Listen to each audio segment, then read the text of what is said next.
তারিখ পৃথিবীর শেষ নির্বাচন না, বাংলাদেশের শেষ নির্বাচন না। তোমরা হায়াতে বাঁচলে আরো নির্বাচন হবে।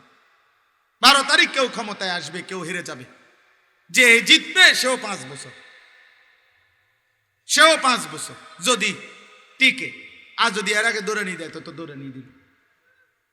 কারণ বাংলাদেশে এখন আর আগের দিন নাই। সব মানুষ বুঝছে এটা। যারাই ক্ষমতাধর অথবা যারাই ক্ষমতার জন্য লাভঝাপ করতে, এরাও ভিতরে ভিতরে এটা জানে। এখনকার প্রাইমারি স্কুলে ফুলায় দৌড়ানি দেয়,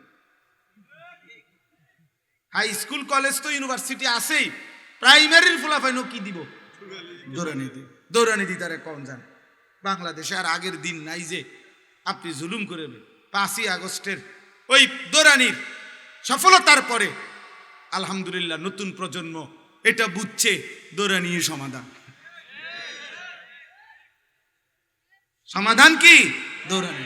যেই জুলুম করুক, যেই কোনো রং ধরুক আর ঢং ধরুক, ভেদ ধরুক, প্রত্যেক নাফরমান, পাপী, অহংকারী, জোর জুলুম, অন্যায় অবিচারকারীর পরিণতি এটাই হবে বাংলার জমিনে নতুন প্রজন্মের কাছে দৌড়ানি। এটাই কথা। শহীদ শরীফ উসমান হাদি রাহমাতুল্লাহ আলাইহি এই ইমানদার যুবককে শহীদ করে কোন বেঈমান, কোন নাফরমান যদি মনে করে বাংলার কোটি কোটি যুবক ভয় পাইছে, তাহলে ওই বেঈমান ভুল করছে। হিসাব ভুল, দাড়ি কমা ভুল, আপনি ভুল করছেন। আলহামদুলিল্লাহ আমরা বিশ্বাস করি প্রতিদিন রাতে, প্রতিদিন দিনে এখনো বাংলাদেশে এখন লক্ষ লক্ষ ইমানদার যুবক, দেশপ্রেমিক যুবক স্কুলে, কলেজে, ইউনিভার্সিটিতে, মাদ্রাসায় সমান তালে বাংলার সব প্রতিষ্ঠানে ইমানদার সেজদাওয়ালা যুবক প্রতিদিন তৈরি হচ্ছে। আলহামদুলিল্লাহ। তোমরা মনে রাখো আব্বা, ব্যর্থতার হইলে যদি সফলতার কোনো কিছু নাই দেখতাম, আল্লাহর মদদ আর দয়া, তাইলে শুধু শুধু চিল্লাই না। ইনশাআল্লাহ, আলহামদুলিল্লাহ। এই জন্য নষ্ট হইও না, চরিত্রহীন হইও না, অশ্লীল বেহায়া ছবি, নারী, নাচ, গান নিয়ে জীবন শেষ করে দিও না। একদিন দেখবা পৃথিবীর কোনো আলুর দোকানদার, মূলার দোকানদার তোমারে ডাকবে না।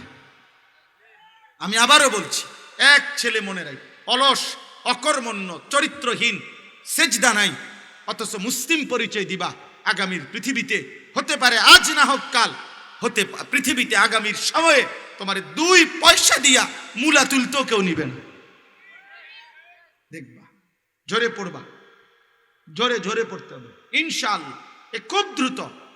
খুব দ্রুত পৃথিবীর চরিত্রহীন ঝরে পড়বে।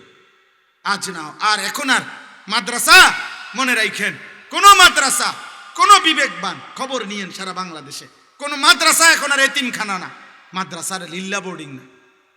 মাদ্রাসা ইমানদার জন্ম নেয়, মাদ্রাসা দেশপ্রেমিক জন্ম দেয় ইনশাআল্লাহ। এই জন্য আমি প্রত্যেককে বললাম, কোনোভাবেই আজকের এই রাতে গুনাহ ছেড়ে দেওয়ার মানসিকতা নিয়ে তওবা করেন। আপনি দিল থেকে বলেন, আপনি বলে হুজুর আমি দিল থেকে তো বলছি, কিন্তু শয়তানের খপ্পরে পড়ে টিকতে তো পারতাম না। আরে আপনি সিদ্ধান্ত দিয়েন না, আপনি বলেন আমি সিদ্ধান্ত, আল্লাহ আমি ছেড়ে দিছি। আল্লাহ যদি তৌফিক দিয়া আপনার সিদ্ধান্তটার উপরে আপনারে মজবুত করে দেয়, অসুবিধা আছে তো আপনি আল্লাহর হাতে না করে তুলে দিন। আমি তো হুজুর পারতাম না, আপনি কেমনে বুঝতাম? আগামীকালকের খবর আমরা জানি? কেউ কথা বলেন না। আগামীকাল আমরা বাঁচবো জানি? আজকে দুপুরবেলা আমার শায়েখ আরিফ বিল্লাহ আল্লামা মুফতি মুশতাকুন নবী কাসিমি হযরত সহ আমি একটা মাদ্রাসায়, কুমিল্লা ক্যান্টনমেন্ট এক মাদ্রাসা, আজকে দুপুরে আমরা 40 জন ছাত্রকে পাগড়ি দিছি, শায়েখ এবং আমি মিলে। এই পাগড়ি দেওয়ার সময় 40 জন ছেলের মধ্যে একটা ছেলের নাম বলতে গিয়ে মাদ্রাসার মুহতামিম কাইদা দিছে। তো আমি তাকাই আসি, আমরা কাইদা বলতেছে, হুজুর শায়েখের সামনে বলতেছে, এই ছেলেটা আজকে তার পাগড়ি দেওয়া হইল হাফেজে কোরআনের। আজ কসম খোদার গতকাল ঠিক 11টা বাজে তার বাবার জানাজা। গতকাল ভোর 4:30 তার বাবা ইন্তেকাল। ঠিক একদিন পরে সন্তানের মাথায় হাফেজে কোরআনের পাগড়ি উঠছে। যে বাবা হতে পারে গত 4 বছর 5 বছর বাচ্চাটারে নুরানি পড়াইছে, নাজারা পড়াইছে, হাফিজি পড়াইছে, বাবার স্বপ্ন ছিল আমার সন্তানের মাথায় একদিন ইজ্জতের পাগড়ি উঠবে, আমি দেখব। গতকালকে আমরাও ছেলেটারে জড়ায় ধরে আমি অনেক কাঁদছি, যায় হায় হায় মালিক, আপনার ফয়সালা, আপনার ইচ্ছা। এবং বাবাও হাফেজে কোরআন ছিলেন, উনি আলেম ছিলেন, মৌলানা সাহেব, আমগো অনেক মহব্বতের মানুষ ছিলেন। আই করিম, এজন্য বাপ বন্ধু, এই রাত কোনোভাবেই যেন বৃথা না যায়। আব্বা, মহান আল্লাহ পাক একটা কথা মনে রাখবেন, ছেলেরা বাবাও মনে রাখো, আল্লাহ তাআলা বান্দাকে মাফ করতে চায়, জান্নাত দিতে চায়। এই জন্য আল্লাহ বলছে, বান্দা একবার শবে বরাত দিলাম, মাফ করতে চাই।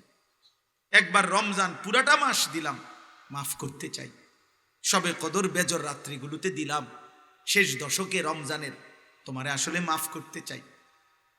জিলহজ মাসের কোরবানির আগের রাতগুলো 9টা রাত ফজিলতপূর্ণ করে দিলাম, তোমারে মাফ করতে চাই। আশুরা মুহররমের 10 তারিখ ফজিলতপূর্ণ করে দিলাম, তোমারে মাফ করতে চাই, তোমারে মাফ করতে চাই। সোমবারের রোজা আমার বন্ধুর মাধ্যমে রাখাইলাম, তোমারও উৎসাহ দিলাম, তোমারে মাফ করতে চাই। বৃহস্পতিবার দিবাগত রাতে, জুমার রাতে, তোমারে মাফ করতে চাই। আমি আল্লাহ তাআলা কতভাবে যে বান্দা চেষ্টা করছি, নবী পাঠাইলাম, 23 বছর নবীর চোখ দিয়া পানি ঝরছে, আমি সহ্য করছি। তায়েফের রক্তে আমার বন্ধু রক্ত মাখা হয়ে গেছে, আমি আরশে আজিমের মালিক, আমার বন্ধু এটা তোমাদের জন্য, আমি আমার বন্ধুর রক্ত ঝরতে দেখেও সহ্য করেছিলাম। আমার বন্ধু উহুদের দান শহীদ করা খুনে রক্ত মাখা বেহুশ দেহ নিয়ে পড়েছিল, আমি আল্লাহ তো দেখছি, আমি সহ্য করেছি। আমার কালেমার জন্য আমার এত সাহাবী বন্ধুর এত শাহাদাত বরণ করেছে, 70 জন সাহাবীর পবিত্র লাশ শাহাদাত, আমি উহুদের যুদ্ধে, আমি মাওলাস আমার বন্ধুর সাহাবীদের লাশ দেখেছি। আমি সব কিছুর বিনিময়ে চেয়েছিলাম, তোমরা আমার এক এক বান্দা জাহান্নাম থেকে মুক্তি নিবা, জান্নাত নিবা। হায় আফসোস, বান্দা কোনোভাবেই চোখের পানি, রক্ত, পেটে পাথর বাঁধা কষ্ট, 30 পারা কোরআন, আমার নবীর 23 বছরের দিবা নিশির সুন্নাহ হাদিস, এত আলেম, এত মসজিদ, এত মাদ্রাসা, হায় নাফরমান, কোনো কিছু দিয়া তোর দিল নরম করতে পারলাম না রে। আহা, হায় হায় নাফরমান, কোনো কিছু দিয়ে ওই একটা সেজদা দেয়। আশ্চর্য, চিন্তা করছেন? বলো না আব্বা, একটা ছেলে বলো বাপ, এমন মালিক জিজ্ঞেস করবে না যে বান্দা আমি আর কত বললে, আর কত রাত দিলে, আর কত দিন দিলে, আর কত মাস দিলে? 40 বছর হায়াত দিছি, 40টা রমজান দিছি, কি মনে কর? 40 বছর হায়াত দিছি, 40টা শবে বরাত দিছি। 40 বছর হায়াত দিছি, তো 40 বছরে শেষ দশকে রমজানের 5টা বেজর রাত দিছি, আমি আর কতভাবে দিতাম? মাফ করার জন্য আমি কত বাহানা চাইলাম, কতভাবে কইলাম বান্দা, কুল ইয়া ইবাদিয়াল্লাযীনা আসরাফু, এই শেষ কথা, কুল ইয়া ইবাদিয়াল্লাযীনা আসরাফু আলা আনফুসিহিম লা তাকনাতু মির রাহমাতিল্লাহ। আল্লাহ বলে, বন্ধু আপনি আমার বান্দাদেরকে বলে দেন, আমার বান্দার হায়াত যত, গুনাহ যদি হয় তত। বুঝেন নাই? মনে করেন আমার বয়স 45 এখন রানিং, আমি 1981 সালে জন্ম নিছি, 45 বছর আমার বয়স। তো ধরে নেন আমার 45 বছরের যত ঘন্টা হবে, আমার 45 বছর হিসাব করলে একটা ঘন্টা বাইর হবি নি? ঘন্টা হিসাব করলে, মিনিট হিসাব করলে, সেকেন্ড হিসাব করলে, এই আমার হায়াতের যত ঘন্টা, যত মিনিট, যত সেকেন্ড, গুনাও এত মিনিট, এত ঘন্টা, এত সেকেন্ড। মানে 45 বছরের হায়াতে 1 সেকেন্ড